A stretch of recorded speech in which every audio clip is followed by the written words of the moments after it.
Welcome, everybody. Welcome to the podcast, uh, the Virtual Wholesaling Podcast by Antoine Campbell, episode 2. Today, we're going to be talking about a few different things, but the main topic for today is what it takes to run a virtual real estate investing wholesaling business.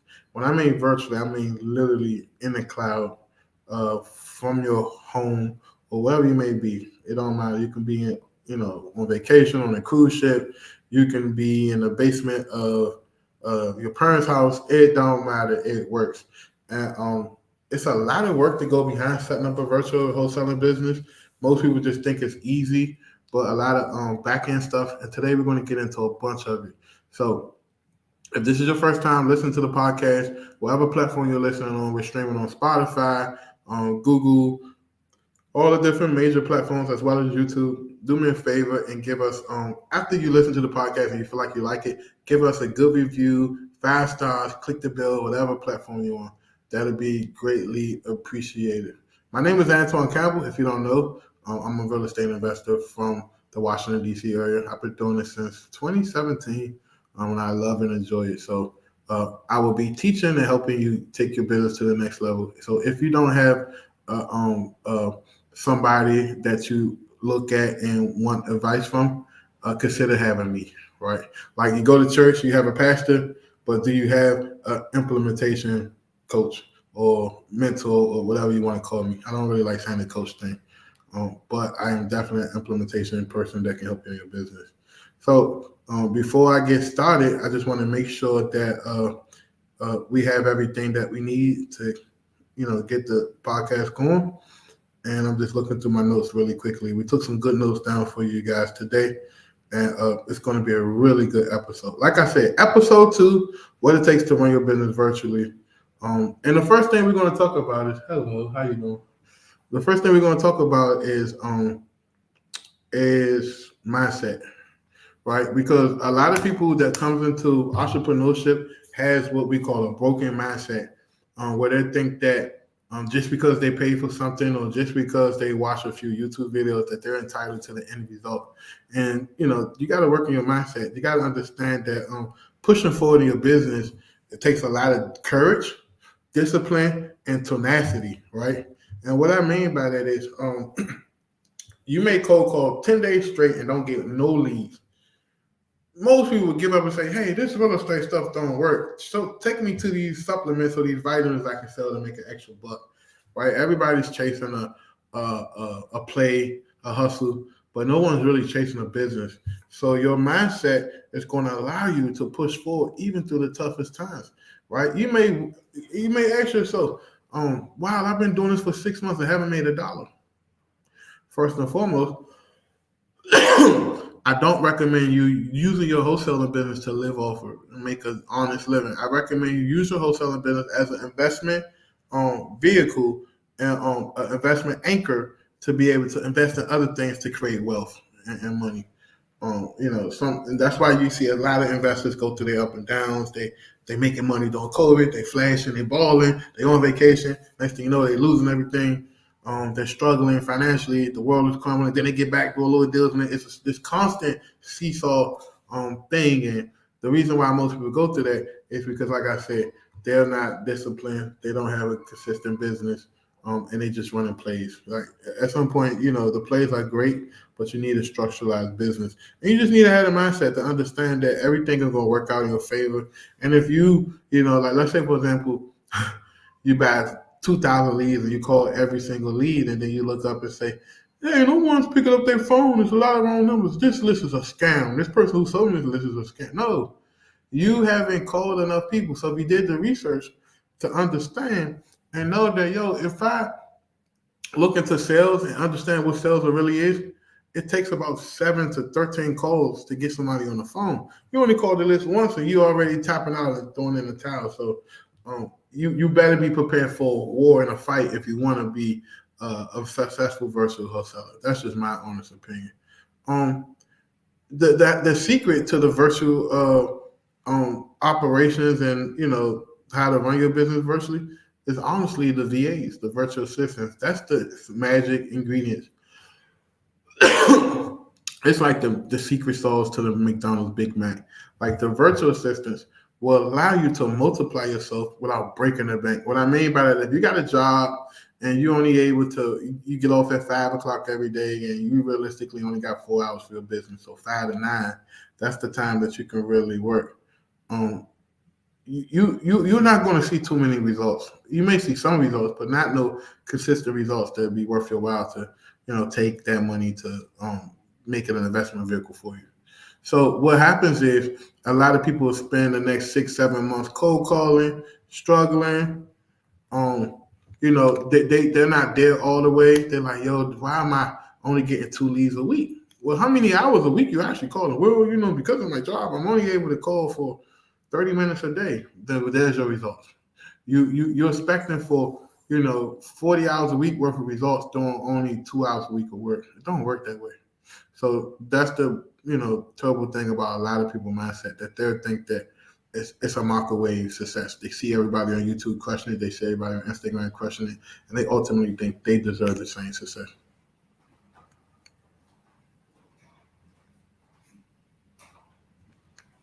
So let's talk about a little bit more about the virtual assistants and what they can do for your business.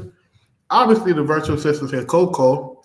Another thing they can do is they can be an admin for you. They can do a lot of tasks. What I mean by tasks is they can sort through the list. They can do virtually driving for dollars for you. They can just organize your day to day. They can do follow up calls. They can do a lot for you. That's an ultimate cheat code. They can help you build your cash buyers list by calling buyers and creating relationships. They can join Facebook groups and help you find JV opportunities. Let's say, for example, if you're a good communicator and you love talking to people and working and dealing with people, you shouldn't do lead generation. This is what I would do. I would build me up a couple of buyers lists in some of the hottest areas, maybe Midwest, maybe Texas, maybe in the Northeast corridor of the country. So the South Carolinas, North Carolinas, Virginia, that type of area, Midwest, Missouri, Mississippi, that type of place, Texas, and maybe Central Florida. And I will start to continue to build my buyers list. And then I would just be selling people's deals for them and then making 40%, 50% of the profits. If you haven't done a deal yet, you can easily flip it around that way. But of course, you need strategic training. But the VAs can literally help you do that by doing 80% of the work while you're just being the quarterback. Everybody, you can be two things in this business. You can be the quarterback or you can be the head coach. It's up to you. But you shouldn't try to be the running back, the fullback, the tight end, the wide receiver. You shouldn't try to be everything, because you're not going to be sufficient at trying to do everything all at one time. I can guarantee you that. The best way to be sufficient is to have a team of people around you that can help you and take you to the next level. Some people asking what position should they hire as a cold caller out the gate. It all depends on three things: your experience, your flexibility, and what you can contribute to your business at the beginning, and then your budget. How much money you got? I got a lot of customers coming to me talking all this big bullshit, and then when I give them a quote like, "Yo, this is what you need," for your VA, they're like, "Oh, I'll be back in 3 months." I'm like, listen, if you're waiting 3 months to save this money to pay, there's no way you can maintain that consistency of paying them every month. So just do it on your own until you start making some bread. That's just my opinion. But yeah, so if you got a tight budget, the first thing I would hire is a cold caller or a lead generation VA. Why? Because then if you are not able to afford someone to help you with acquisitions or dispositions, whatever the case may be, you should be doing all the acquisition costs yourself, because that's where the money is made on the acquisition. You can't sit here and tell me I barely have $80 a week for a VA, but I don't want to do acquisitions. Once again, that goes back to mindset. So how does that work? How could you make sense of that? I can't make sense of that. So you're telling me you don't have the money to pay the necessary personnel, but you still don't want to do acquisition. You're not going to make in this business. You got to do, if you got the money, then you can, hire the people. If you don't got the money, do more work. Simple as that. So if you do got money, and money isn't an obstacle, then you reach out to somebody like myself that look at your situation and then give you their honest opinion of where to put their money.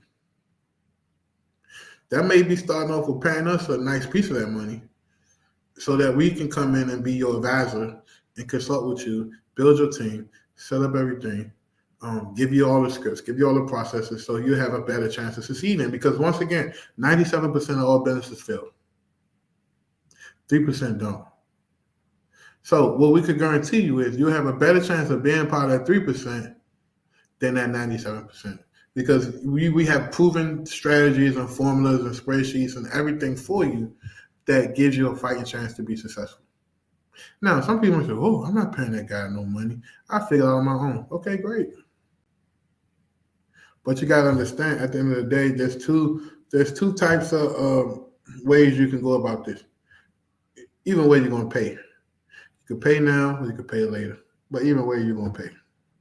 It's like that guy that skips through the tolls and ride around the toll light, and they still get a picture of his tag, and then he go renew his license or his tag like 8 months later, and they're like, well, you owe the toll people $3,000 because you've been skipping through this toll every day to go to work. And he's like, no, I don't. And they pull up all the pictures of him going around the toll. Guess what? That guy still paid that $3,000, even if he didn't pay every day. He paid later all up at once. So either way, you're going to pay. That's just the way this works in this business. You're going to pay now, you're going to pay later. That's in everything. That's in the VA. So if you hire a trash VA that don't have the training, you get it from Fiverr, they lie to an application, you may pay them $2 an hour. But in the end, maybe they're the result of you not doing that $25,000 deal because they didn't have the skills to qualify the lead. You just paid by the cutting corners. Like I said, when you need to hire people, it all depends. If you've been doing acquisitions and you crushing it and you close 5 deals on your own, maybe you might want to look into expanding to get more leads, so then you can do a little bit more deals by yourself. And then as you feel good, you can start grooming another person to be your predecessor, to come in to kind of replicate you, replace you, or to help relieve you at times. I still wouldn't give it all the way up. Because if you stop doing acquisitions, and as you're doing 3-5 deals here and there, like every other month, your deal flow going to plummet.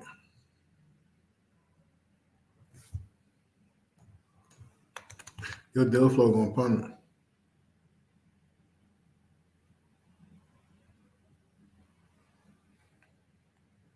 So what I mean by that is, you take somebody that's not comfortable with doing business or closing, and maybe they do have the skills you've been training them, and then say, okay, all of our livelihoods in your hands. That's a bit selfish. When you should be molding them and grooming them to the point that, let's look at medical school. Imagine taking a doctor that's straight out of the books, understanding what surgery is, the concepts of prescribing medicine, all of that from reading literature, and then saying, okay, you go out there on the ER floor and do your thing, my brother. Man, you're going to be misdiagnosing people. People are going to be dying. People are going to be, the hospital going to be getting in trouble, lawsuits, all of that stuff because you decided to cut the corners and be lazy and don't be in part of that process, that transition process. Now, when you get a doctor who went to medical school, next thing you know, they match them up with another ER doctor or nurse or somebody that has the experience that coach and mentor him and hold him by the hand and give him the fundamentals that he needs to be successful out on the floor. It's the same thing with anything like real estate. So, if that person's been shadowing this doctor for a year, 2 years, then they start to let him do smaller cases by himself. Okay, stitch this person up. Okay, this person's nose is broke. Bring it back that way. Okay, this person is going through a psychological meltdown. He needs some psychiatric medicine. You can make that assessment and get the prescription and write the report because you have the experience. So some of you guys need to work with your team and hold them by the hand. That may be you doing cold calls with them. If you're great at cold calling, then you should lead the forefront and show them how to be even better at cold calling. If you're great at acquisitions, don't get away from acquisitions all the way. Just say, yo, let me show you how I do things. And this is my point. We do trainings. I teach the team, the VA, certain styles of what I do and how I do it.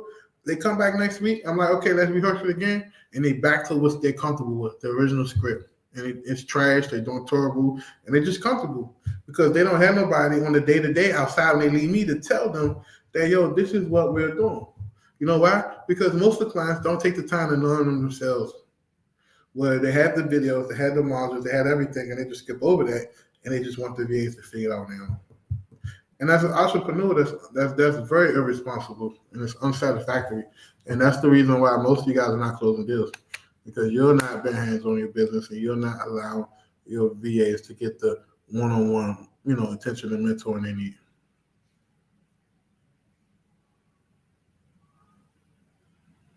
So,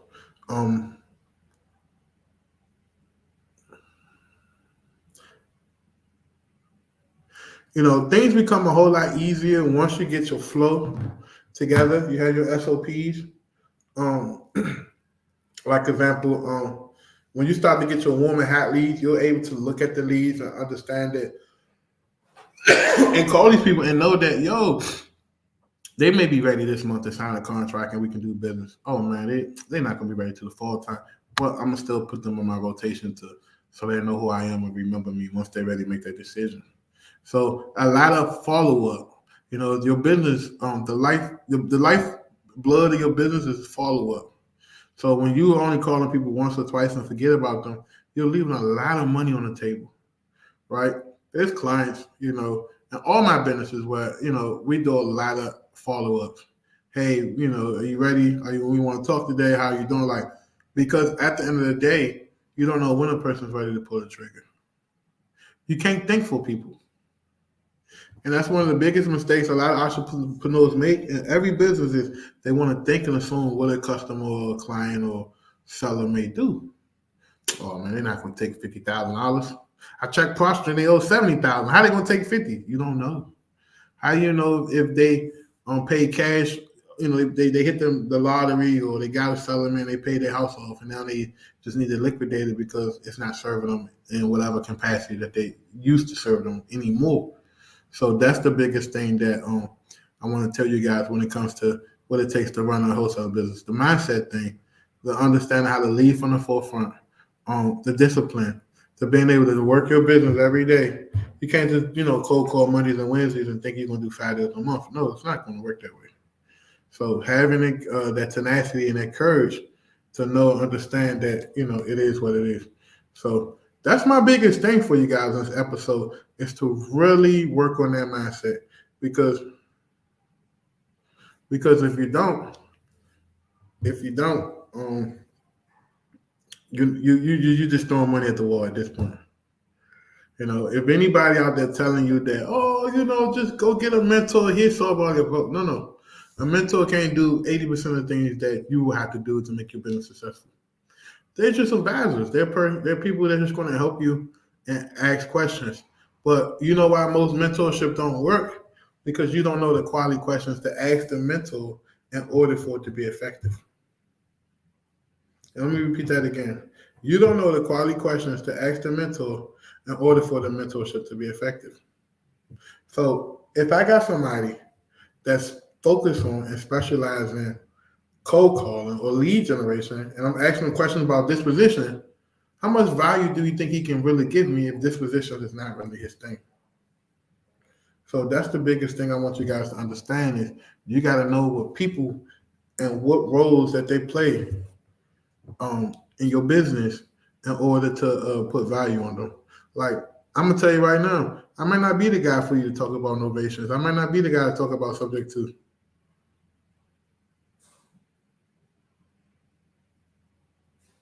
I might not be the guy to talk about subject to. But I'm going to point you in the direction. Say, yeah, my man up there, he do 30 of them a month. He blah, blah, blah. This is why you should work with him. You see where I'm going with this? So at the end of the day, you don't want to have somebody just be the one-stop all for you. Why you think football teams got specific coaches for specific things? Linebacker coach, special teams coach, quarterback coach, running back coach, because they specialize in specific things. And once you figure out where you're struggling at, go get that person that's going to help you in that specific thing.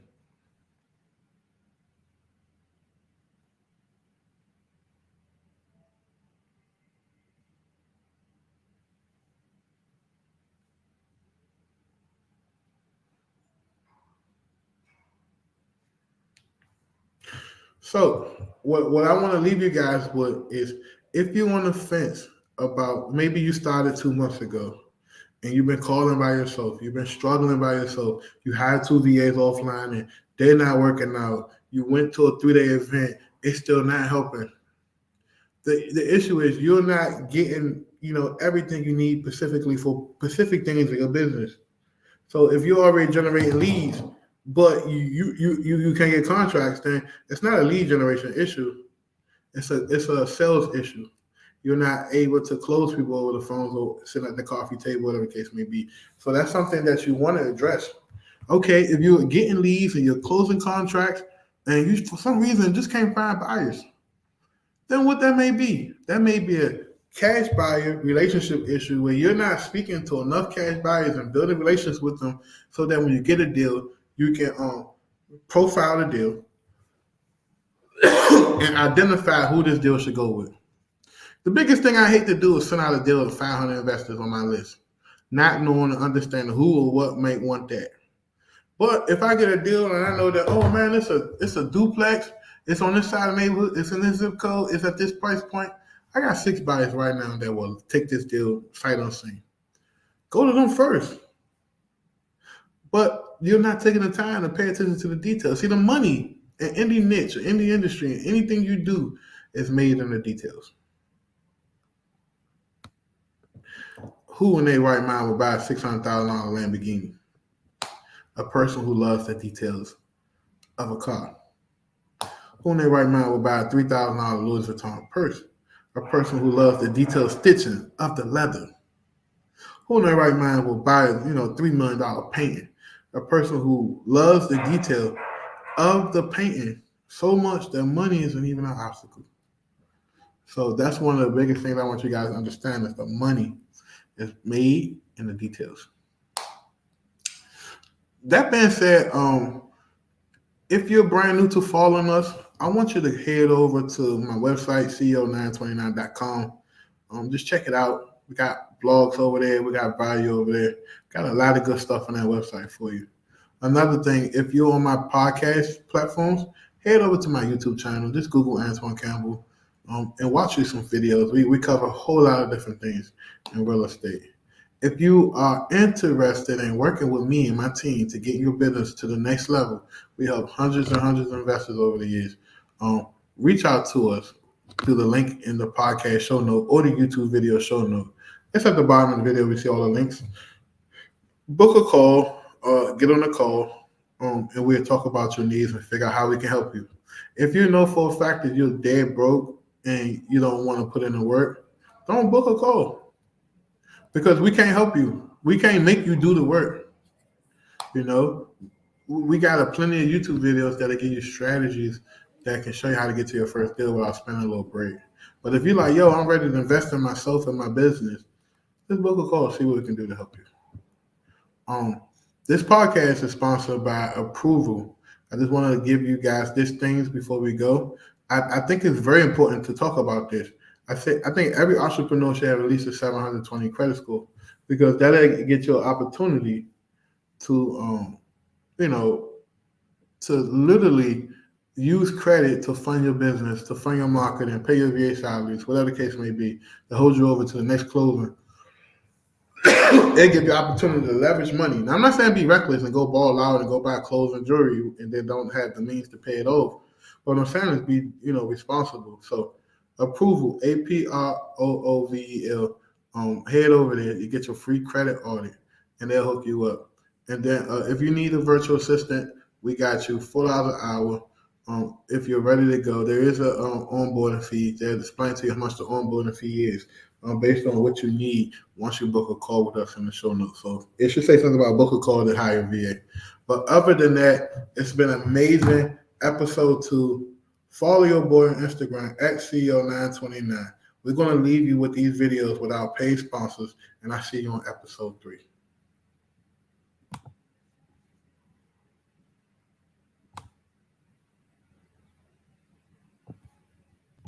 This show is sponsored by Approval, approval.com. Go to approval.com right now to get a free credit audit. If you don't have at least a 720 credit score, they will get you a free credit audit to evaluate and see exactly what you need to do to improve your credit score to get to a 720. Now, go over there ASAP. Tell them Antoine sent you. Approval, APROOVEL.com, and they'll go and hook you up. Hey, if you're in need of hiring a virtual assistant, you do know that we own a virtual assistant company. Why don't you just click the link below to go to va.co929.com and get you a virtual assistant. Our virtual assistants are trained, vetted, and ready to go. We help thousands of people just like yourself hire their VA and make it a seamless process without having to struggle and worry about who they're going to hire and pick. Go to va.co929.com ASAP to book an appointment so we can help